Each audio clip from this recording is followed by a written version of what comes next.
بسم الله الرحمن الرحيم. الحمد لله الذي أنزل على عبده الكتاب ولم يجعل له عوجا قيما لينذر بأسا شديدا من لدنه ويبشر المؤمنين الذين يعملون الصالحات أن لهم أجرا حسنا ماكثين فيه أبدا وينذر الذين قالوا اتخذ الله ولدا ما لهم به من علم ولا لآبائهم كبرت كلمة تخرج من أفواههم إن يقولون إلا كذبا فلعلك باخع نفسك على آثارهم إن لم يؤمنوا بهذا الحديث أسفا إنا جعلنا ما على الأرض زينة لها لنبلوهم أيهم أحسن عملا وإنا لجاعلون ما عليها صعيدا جرزا أم حسبت أن أصحاب الكهف والرقيم كانوا من آياتنا عجبا إذ أوى الفتية إلى الكهف فقالوا ربنا آتنا من لدنك رحمة وهيئ لنا من أمرنا رشدا فضربنا على آذانهم في الكهف سنين عددا ثم بعثناهم لنعلم أي الحزبين أحصى لما لبثوا أمدا نحن نقص عليك نبأهم بالحق إنهم فتية آمنوا بربهم وزدناهم هدى وربطنا على قلوبهم إذ قاموا فقالوا ربنا رب السماوات والأرض لن ندعو من دونه إلها لقد قلنا إذا شططا هؤلاء قومنا اتخذوا من دونه آلهة لولا يأتون عليهم بسلطان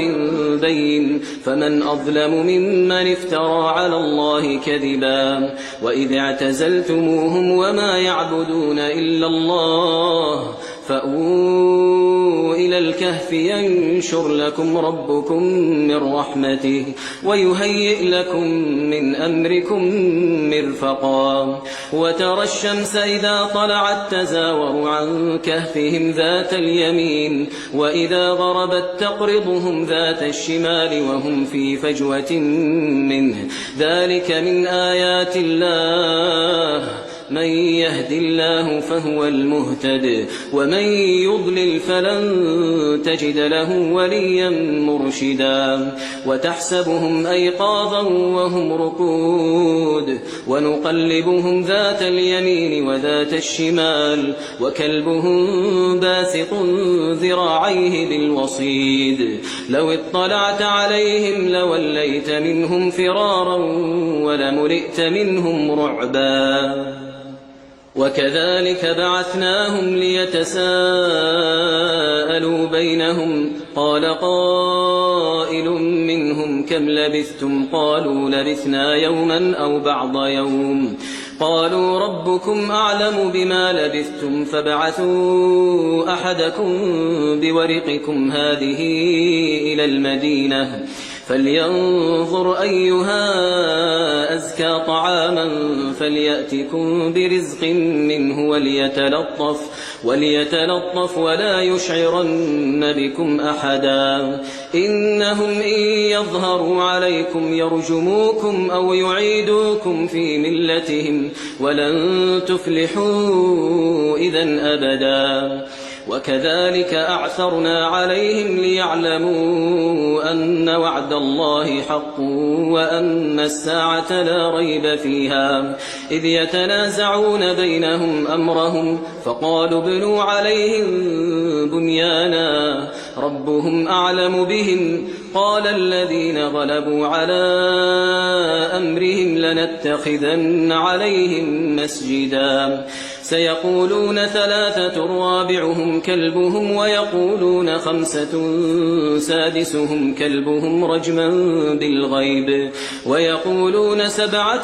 وثامنهم كلبهم قل ربي أعلم بعدتهم ما يعلمهم إلا قليل فلا تمار فيهم إلا مراء ظاهرا ولا تستفت فيهم منهم أحدا ولا تقولن لشيء إني فاعل ذلك غدا إلا أن يشاء الله واذكر ربك إذا نسيت وقل عسى أن يهديني ربي لأقرب من هذا رشدا ولبثوا في كهفهم 300 سنين وازدادوا 9 قل الله أعلم بما لبثوا له غيب السماوات والأرض أبصر به وأسمع ما لهم من دونه من ولي ولا يشرك في حكمه أحدا واتل ما أوحي إليك من كتاب ربك لا مبدل لكلماته ولن تجد من دونه ملتحدا واصبر نفسك مع الذين يدعون ربهم بالغداة والعشي يريدون وجهه ولا تعد عيناك عنهم تريد زينة الحياة الدنيا ولا تطع من أغفلنا قلبه عن ذكرنا واتبع هواه وكان أمره فرطا وقل الحق من ربكم فمن شاء فليؤمن ومن شاء فليكفر إنا أعتدنا للظالمين نارا أحاط بهم سرادقها وإن يستغيثوا يغاثوا بماء كالمهل يشوي الوجوه بئس الشراب وساءت مرتفقا إن الذين آمنوا وعملوا الصالحات إنا لا نضيع أجر من أحسن عملا أولئك لهم جنات عدن تجري من تحتهم الأنهار يحلون فيها من أساور من ذهب ويلبسون ثيابا خضرا من سندس واستبرق متكئين فيها على الأرائك نعم الثواب وحسنت مرتفقا واضرب لهم مثل الرجلين جعلنا لأحدهما جنتين من أعناب وحففناهما بنخل وجعلنا بينهما زرعا كلتا الجنتين آتت أكلها ولم تظلم منه شيئا وفجرنا خلالهما نهرا وكان له ثمر فقال لصاحبه وهو يحاوره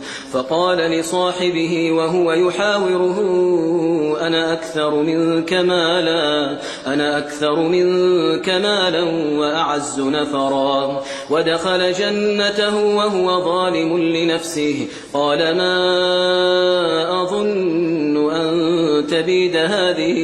أبدا وما أظن الساعة قائمة ولئن رددت إلى ربي لأجدن خيرا منها منقلبا قال له صاحبه وهو يحاوره أكفرت بالذي خلقك من تراب ثم من نطفة ثم سواك رجلا لكن هو الله ربي ولا أشرك بربي أحدا ولولا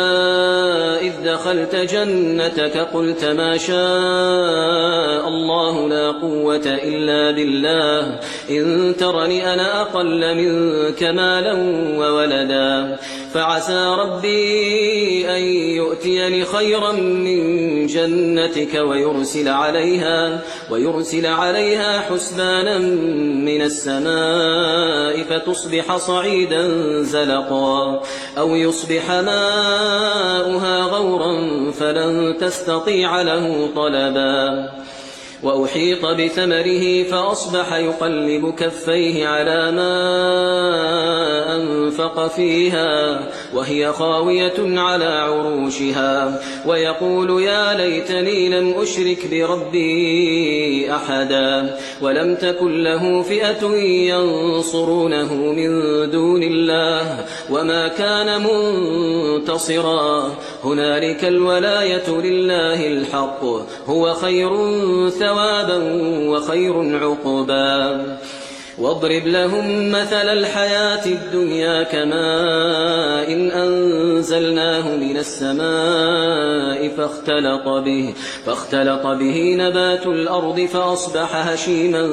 تذروه الرياح وكان الله على كل شيء مقتدرا المال والبنون زينة الحياة الدنيا والباقيات الصالحات خير عند ربك ثوابا وخير أملا ويوم نسير الجبال وترى الأرض بارزة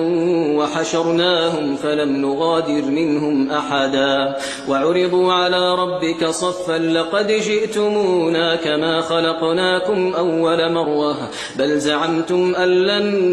نجعل لكم موعدا ووضع الكتاب فترى المجرمين مشفقين مما فيه ويقولون يا ويلتنا ما لهذا الكتاب لا يغادر صغيرة ولا كبيرة إلا أحصاها ووجدوا ما عملوا حاضرا ولا يظلم ربك أحدا وإذ قلنا للملائكة اسجدوا لآدم فسجدوا إلا إبليس كان من الجن ففسق عن أمر ربه أفتتخذونه وذريته أولياء من دوني وهم لكم عدو بئس للظالمين بدلا ما أشهدتهم خلق السماوات والأرض ولا خلق أنفسهم وما كنت متخذ المضلين عضدا ويوم يقول نادوا شركائي الذين زعمتم فدعوهم فلم يستجيبوا لهم وجعلنا بينهم موبقا ورأى المجرمون النار فظنوا أنهم مواقعوها ولم يجدوا عنها مصرفا ولقد صرفنا في هذا القرآن للناس من كل مثل وكان الإنسان أكثر شيء جدلا وما منع الناس أن يؤمنوا إذ جاءهم الهدى ويستغفروا ربهم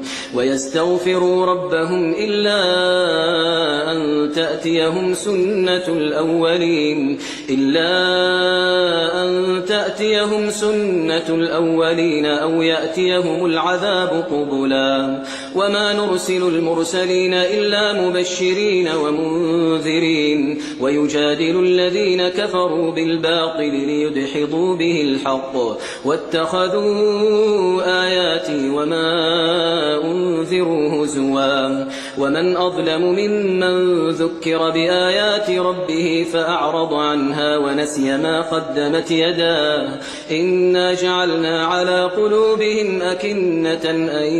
يفقهوه وفي آذانهم وقرا وإن تدعوهم إلى الهدى فلن يهتدوا إذن أبدا وربك الغفور ذو الرحمة لو يؤاخذهم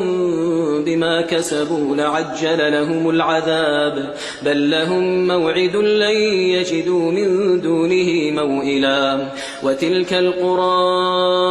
أهلكناهم لما ظلموا وجعلنا لمهلكهم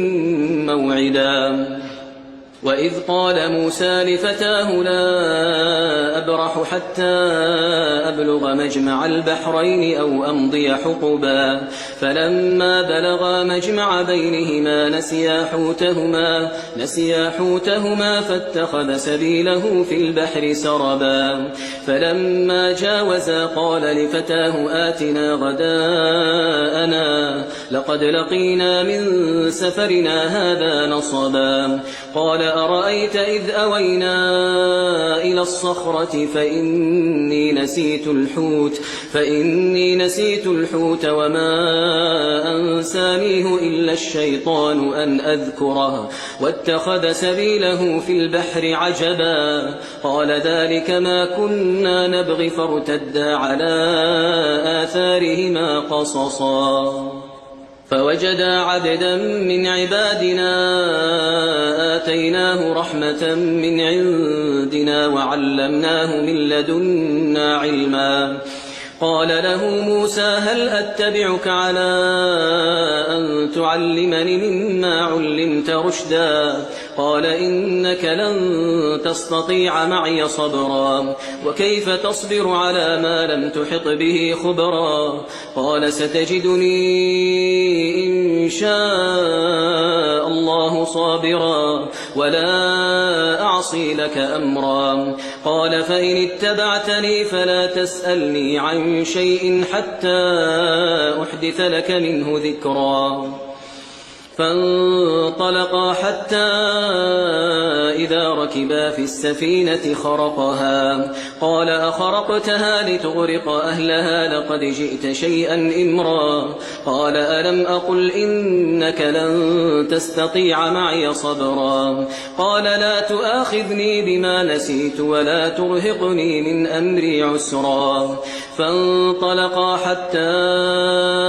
إذا لقيا غلاما فقتله قال أقتلت نفسا زكية بغير نفس لقد جئت شيئا نكرا قال ألم أقل لك إنك لن تستطيع معي صبرا قال إن سألتك عن شيء بعدها فلا تصاحبني قد بلغت من لدني عذرا فانطلقا حتى إذا أتيا أهل قرية استطعما أهلها فأبوا أن يضيفوهما فوجدا فيها جدارا يريد أن ينقض فأقامه قال لو شئت لاتخذت عليه أجرا قال هذا فراق بيني وبينك سأنبئك بتأويل ما لم تستطع عليه صبرا أما السفينة فكانت لمساكين يعملون في البحر فأردت أن أعيبها وكان وراءهم ملك يأخذ كل سفينة غصبا وأما الغلام فكان أبواه مؤمنين فخشينا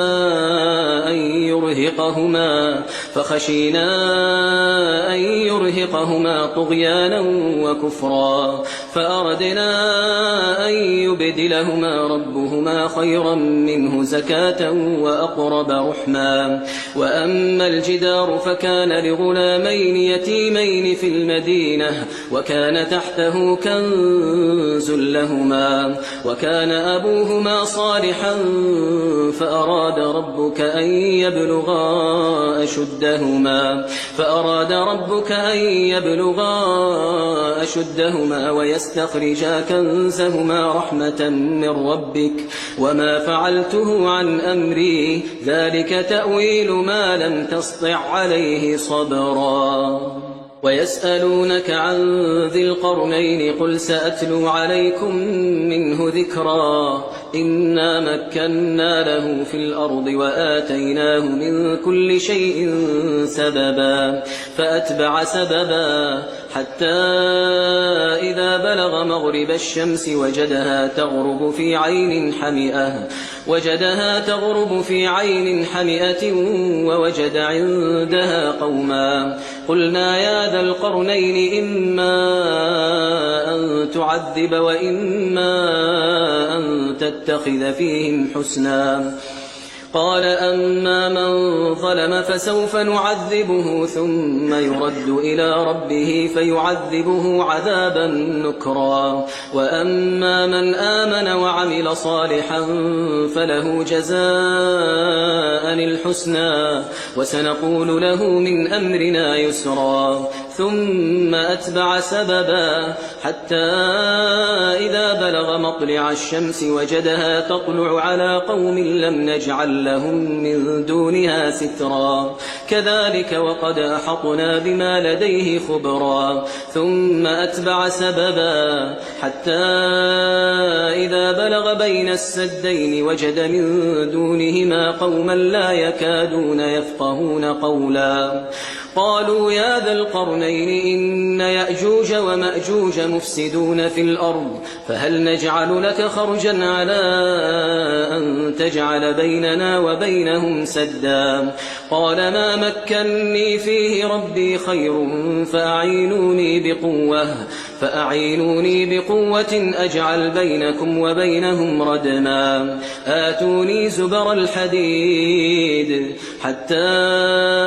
إذا ساوى بين الصدفين قال انفخوا حتى إذا جعله نارا قال آتوني أفرغ عليه قطرا فما استطاعوا أن يظهروه وما استطاعوا له نقبا قال هذا رحمة من ربي فإذا جاء وعد ربي جعله دكاء وكان وعد ربي حقا وتركنا بعضهم يومئذ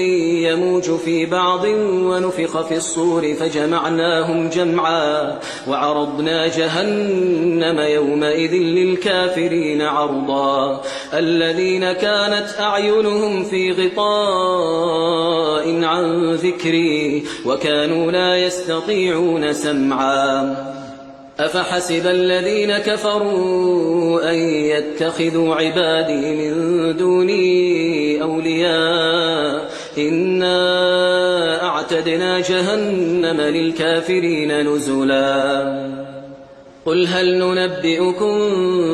بالأخسرين أعمالا الذين ضل سعيهم في الحياة الدنيا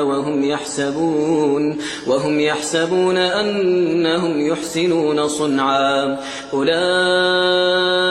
الذين كفروا بآيات ربهم ولقائه فحبطت أعمالهم فلا نقيم لهم يوم القيامة وزنا ذلك جزاؤهم جهنم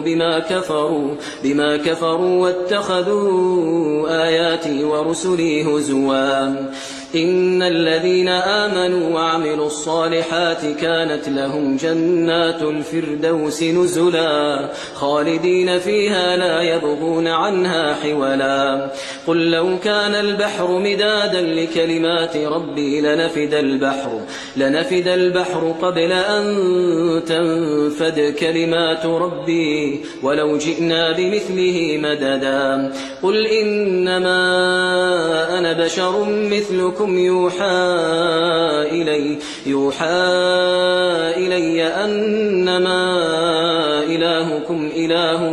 واحد فمن كان يرجو لقاء ربه فليعمل